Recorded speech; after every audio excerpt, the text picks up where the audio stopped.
Welcome back Tour of Oman. This time it will be one of the greatest Tour of Oman this year, 2025. Everyone is looking forward to this race. This is the 14th edition of the Tour and the 3rd edition of the Muscat Classic. Actually, cycling is a great platform to showcase the treasure of the Sultanate. We have one new stage from Bushar to Sinkhole.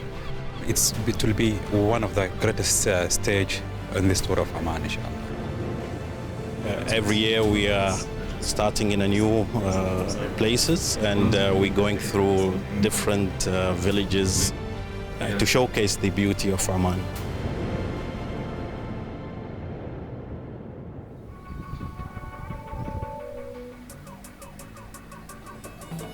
I think here the first couple of Ks are a bit easier, so it's a nice introduction to the season, and yeah, I think it will just get more and more hectic towards the final, so we need to be more and more sharp.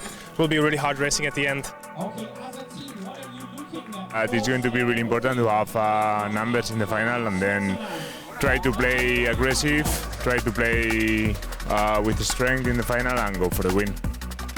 Yeah, I mean, we got a strong team obviously, so we got cards to play. But for me personally, it's the first race of the year, so I think we'll get in the bunch, see the legs, see the feeling, and we'll take it from there. 170 kilometres ahead of the field, the first 85 reasonably flat before the spikes began with ramps of around 11%. Who would want to take that on? Well, we didn't have to wait long before we got ourselves some volunteers. While in from X, we had Mohamed Zarif and Van Engelen up the front as well from Terengganu. Well, that whittled down rather quickly. Didn't take long for Zarif to be dropped, and Wallin was in trouble, the bigger man of the two, leaving Van Engelen up the front. Who would be tempted then to jump into the fray? And there were plenty of takers, I've got to tell you. Zabi Asparim was one of those, Max Kanter, Ryan Boulaout as well. Well, they thinned down themselves. It was a question of attrition on the day.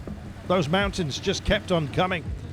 4 in total, 2 to be taken twice, and we had that final roundabout at the end of the day. The gap to our man Lorenzo Germain, who's the latest brave soul to go off up the road, but that was temptation. Oh, it certainly was, because Jay Vine was on his case, so was Reindrink, and so was Chris Harper.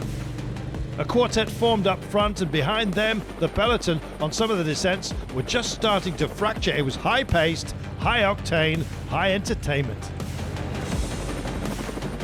Finally, going backwards was Germain, and then the last man standing was Chris Harper. The Melbourne Mauler was off and underway.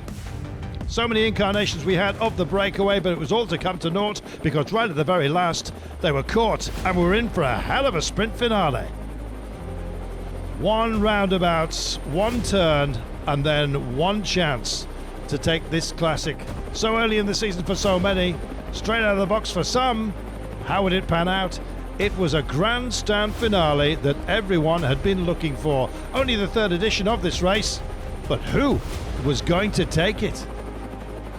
All together, but who's going to take it on? It's a big question. Arkea in the frame, so are Astana here, Groupama as well, with Sunil Quickstep. Coming to the fore though, it's Bloimers. He's had such a good run. He's on the barriers, he's had a fantastic lead out. He's going to get there. Oh, the line belongs to him. It's his arms that will lead. Nobody's going to tag him. That was amazing.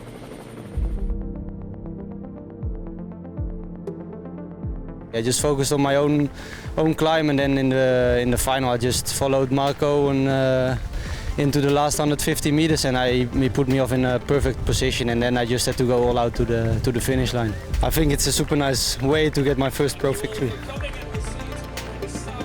What an amazing result for an amazing young rider, carrying his form into this season, and what a launch pad he has given himself.